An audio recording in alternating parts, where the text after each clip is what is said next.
Hello again everybody and a very warm welcome back to the channel. Today we're going to be taking a look at the latest release in the Star Wars Iconic Vehicles series as issued by the Royal Mint.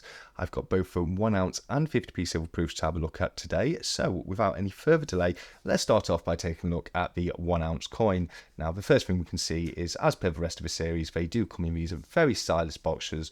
We've got the Royal Mint, the original maker at the top, and the Star Wars logo at the bottom. On the front as well, we have the design that the coin was based on. And on the side, right there, we can see, once again, it says Star Wars with the hyperspace theme in the background. On the other side, we've got Star Wars Death Star 2 2024 UK 1oz silver proof coin. And on the back, we have a little bit of information which says an icon of the Empire. All of the iconography synonymous with the dark side of the Force, the Death Star is arguably the most famous and infamous symbol associated with the Sith. The floating weapon is a looming threat throughout the original trilogy, and both the original Death Star and its successor provide the setting for some of the most memorable moments in the history of the Star Wars franchise. Join us as we celebrate the cinematic impact of this iconic space station with a UK coin inspired by the legendary Death Star 2. And at the bottom right there, we've got a few little details regarding Disney, Lucasfilms and the Royal Mint. Okay, so if we open up the box, we'll see that inside this we have another box as well as the certificate of authenticity. Well, in fact, this isn't the certificate of authenticity. The certificate of authenticity is right there. This is just a little bit of a pamphlet with some interesting information relating to the Death Star in it. So I'll have a quick flick through. I'm not going to read the entire pamphlet just to save on a little bit of time. But if you are interested, please feel free to just pause your screen and read at your own leisure. So yeah, we've got a little bit of information regarding the moon there. That's no moon, it's a space station. And right next to that, we have the iconic battle between Obi-Wan Kenobi, as played by Alec Guinness, versus Darth Vader, the terrifying second-in-command to Emperor Palpatine. Next up, we have a little bit of information regarding the layout of the Death Star. As we can see right here, we've got a bit of a blueprint and a little bit of information regarding making a monster. Next up, we have Beyond the Darkness, Did You Know? And I will, as per usual, just go through these last few fun facts, just in case anyone was interested.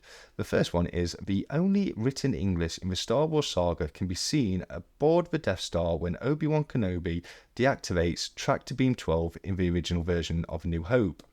The waste in the trash compactor scene was real and caused such a grotesque stench that Mark Hamill reportedly burst a blood vessel in his face from repeatedly holding his breath. Over 5 feet in diameter, the Death Star model used in Return of the Jedi required countless layers of handcrafted acid-etched brass to create the filigree detailing the unfinished side. In addition to its numerous ornaments, the Death Star was also capable of travelling through hyperspace using its Class 4 hyperdrive, allowing it to pursue its prey. And on the back, once again, we've got a little bit of information regarding the Royal Mint and Disney Lucasfilms. Now, regarding this first fun fact, I will just add to that the original New Hope, when it was first filmed, did have some English writing in there. The monitors they used, I believe, were Sony monitors, and there was other branding and emblems on other pieces of equipment that they used to make the set. Now, they were replaced in later editions. They were digitally amended so that there was no English and you couldn't see the actual branding of the equipment.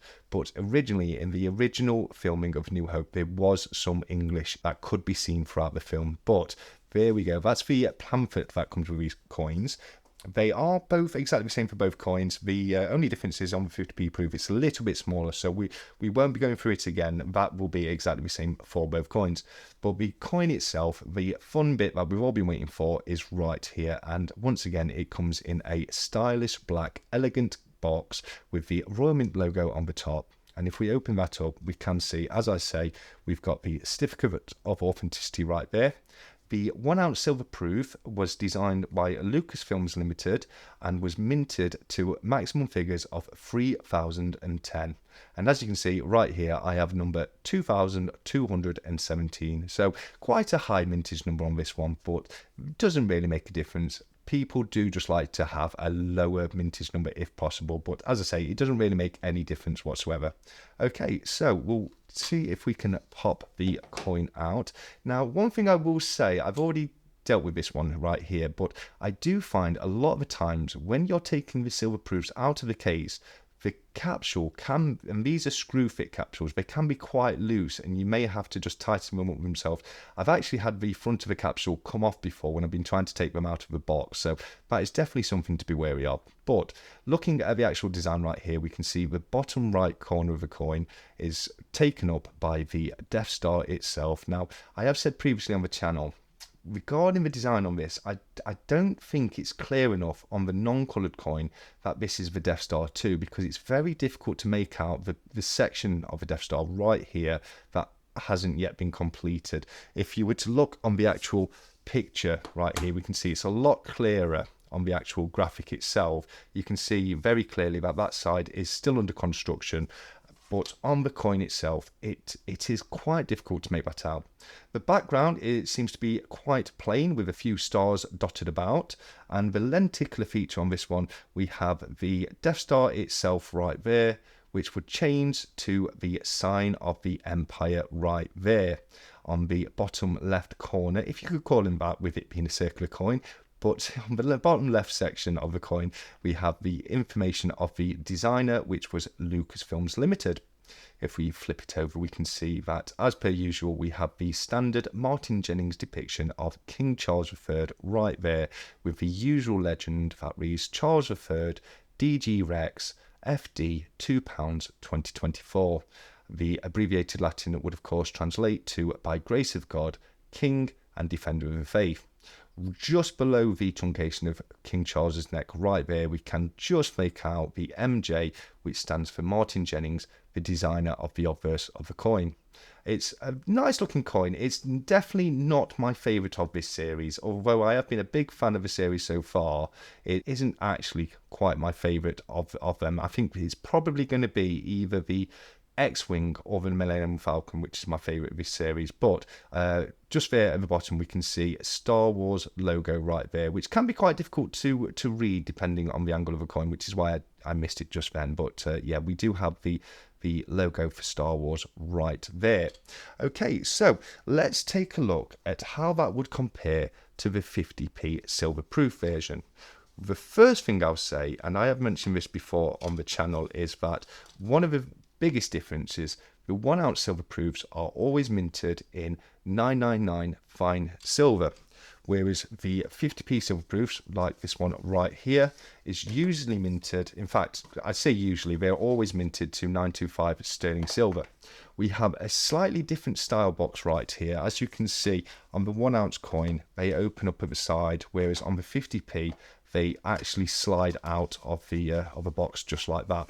I do actually prefer the 50p boxes. I think they're a lot easier to get into. It can be a little tricky picking out the flaps on the sides here, and you can very often get very worried that you're going to tear the box, which is something you never want to do with these coins. With them being silver proof, they hold their value based on the quality, so any issue with quality will detract away from its value quite significantly, which is, as I say, one of the reasons why I do prefer the easier to open slide out boxes. Other than that, the box is pretty much exactly the same. We've got the same information, the same details and graphics on there, so we'll pop that to the side with the other box and we'll take the coin out and have a quick look right here. Now, another difference is, as I said earlier, we've got the smaller version of the pamphlet, which contains exactly the same details, so I won't even go through that. We'll just pop that to one side. But we do have the certificate of authenticity right there, and as you can see, it says Star Wars Death Star 2 2024 UK 50p silver proof colour coin. The maximum mintage on these coins is 7,510, and I have number 2,598 right there. So pretty mid-table when it comes to the mintages on this coin. Okay, so let's take a look at the actual coin itself. Now, one of the other differences with the 50p silver proofs is the actual acrylic case that they come in. I really am a huge fan of these acrylic cases for the 50p's. I think they look absolutely stunning. I really do. I think it's a great way to display your coins, and I really especially like them when they've got the graphic on the back of the acrylic case. Sometimes in the past they have been provided clear, and I'm just not as much of a fan as I am with ones with the graphics on them. To open it up, it's quite simple. You just pop off the top right there. They are held together with 4 quite strong magnets. They are certainly strong enough to hold it in place. I mean, there's no risk of that just flopping off, as you can see right there. So as I say, to open it up, just pop it off the magnets like that, and then the capsule will just pop out just like that. And once again, just make sure that the capsule is closed tight before you start handling these, because the last thing you would want to happen is for it to take the capsule out, for it to pop open, and for the coin to fall out and thus getting scuffed or marked, etc. As I say, with silver proofs, it is essential to keep them in as good quality as possible. We have the exact same design on the coin, but I really do prefer this one in coloured for 2 reasons. As I've said earlier, we can see the detailing of the unfinished Death Star so much clearer on the colorized coin, and once again the actual logo for Star Wars pops out a lot more on the background of the Death Star. If I was to take both of the coins and hold them up next to each other, I'm sure you'll see the 1 ounce, it can be a little bit difficult just to make out all the different details of the coin, whereas on the colorized version it does seem to be a lot easier. Now, I'm not always a fan of colorized coins. I have said this many times on the channel. Colorized coins do definitely need to be done right. I think in this instance, on the whole series, I do prefer the colorized 50p's to the 1 ounce standard non-colored. You don't really get to appreciate them in their full glory without the color on the design. So yeah, on this one, on the Iconic series, I do think the colored versions are a little bit better when it comes to the design. If we flip it over, once again, you've got the standard Martin Jennings depiction of King Charles III right there, with a very similar legend around the coin. The only difference would be that this one says 50p instead of £2, and as you can see, the rest of the legend is exactly the same, being Charles III, DG Rex, FD 50p 2024. Value-wise, there is a bit of a difference. The 1 ounce silver proof will cost you £110, whereas the 50p silver proof will come in at £75. That does make the 1 ounce silver proof a lot more cost effective when it comes price per gram. They are more expensive at 110, but with them being over 30 grams of fine silver, whereas the 50p's are 8 grams of 925 sterling silver, if you do the maths, the 1 ounce coins, as I say, they do work out to be cheaper. Now, these coins do have a very high premium on them, as I'm sure you can agree with the prices of 110 and 75, making them not very good for investors. They are definitely more of a collector's coin. That's not to say that some silver proofs can be good investments. Sometimes they do go up massively in value, but it is a little bit of a lottery when it comes to silver proofs. There's no way of knowing how a silver proof is going to be received by the market. A lot of the times they will just lose value, and you're able to pick them up a lot cheaper on the secondary market. That being said, I would be very careful when it comes to picking up silver proofs through the secondary market for one reason alone.